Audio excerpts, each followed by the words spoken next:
Hello and welcome to a new video.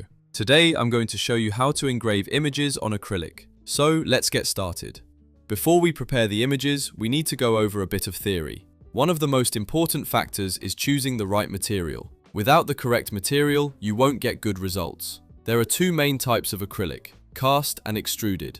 I've added some details on the left and a result comparison on the right. For engraving, it's crucial to use cast acrylic. Extruded acrylic doesn't turn as white as cast and can even bubble during engraving. So always make sure you're working with 100% cast acrylic before starting.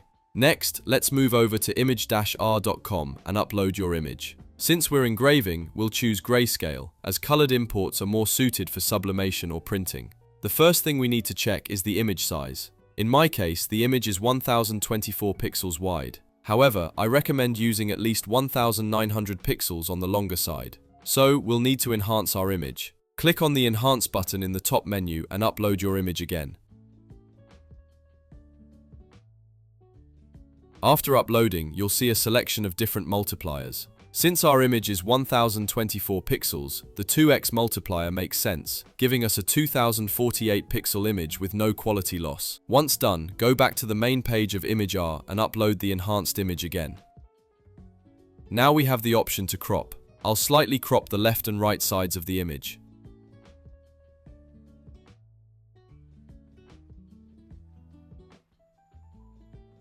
Next, we need to resize it.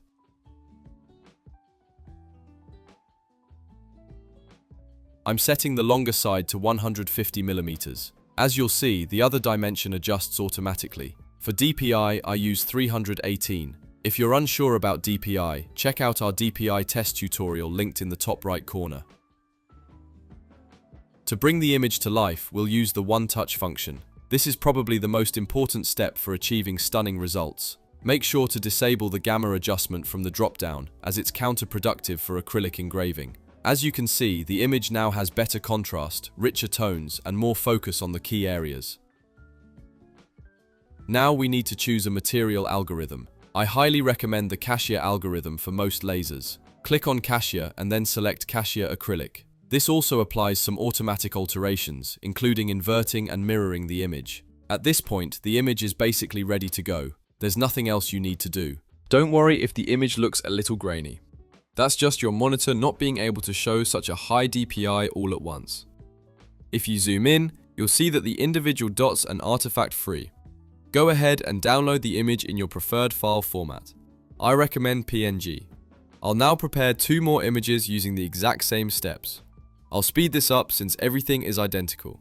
The only difference is that I skipped cropping for the other images as it wasn't needed.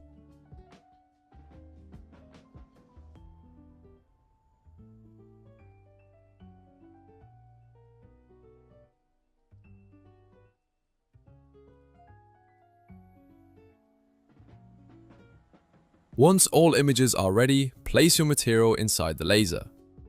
Remove the protective foil from the engraving side, but leave it on the bottom to protect it. We'll remove it after the engraving is done. I use magnets to make sure the acrylic lies completely flat. Then I use a caliper to check that the focus is the same in all four corners and the center. Even small differences can negatively affect the result. Now, let's determine the correct laser settings. For acrylic, it's essential to avoid depth while still getting a clean, crisp white engraving. To find the right settings, I create a small square in my laser software, using a fast speed and low power.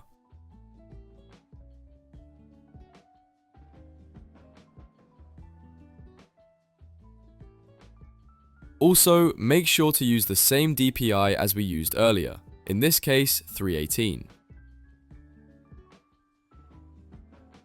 Start by engraving the square. When it's done, use a soft brush to remove any residue. Use your fingertip to check for depth. In my case, it's too deep, so I'll reduce the power slightly and engrave again.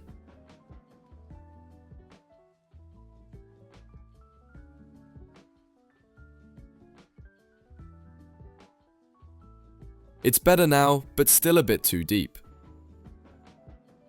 Unfortunately, my laser won't fire below 10% power, So I'll increase the speed to 400 millimeters per second and try again.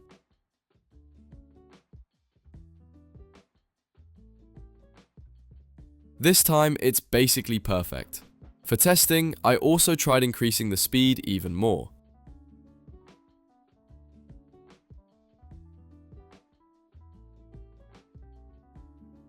That resulted in less depth, but the edges and contrast didn't look as good. So the ideal settings for my machine are 400 millimeters per second speed, 10% maximum power, and 1% minimum power. It's hard to see on camera, but you'll get a feel for it when you try it yourself. Now we can finally import one of our prepared images.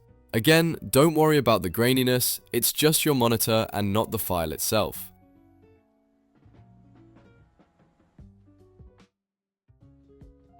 Use the same settings we just discussed. One very important step here is to activate the pass-through option.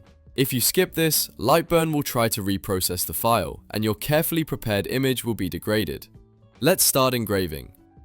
Because acrylic is transparent and because we're engraving on the back, it can be hard to tell during the process whether the result will be good or not. Acrylic engravings look best on a dark surface, so don't be concerned if it doesn't look impressive right away. When the engraving is done, use a soft brush again to clean off any residue. Remove the material and peel off the protective foil on the back. As you can see, it already looks awesome.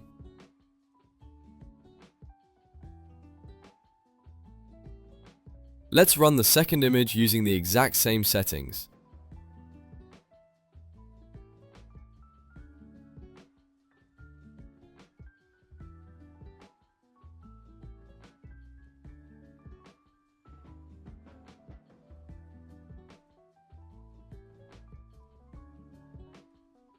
And now let's engrave the third and final image.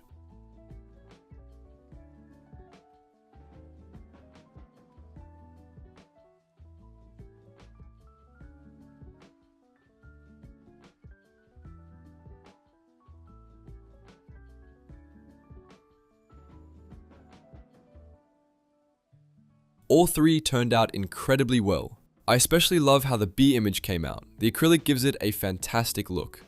Acrylic is one of the easiest materials to engrave, so definitely give it a try. You won't regret it. Thanks for watching. I hope you enjoyed the video and I'm looking forward to seeing your stunning acrylic results. Have an awesome day. Bye.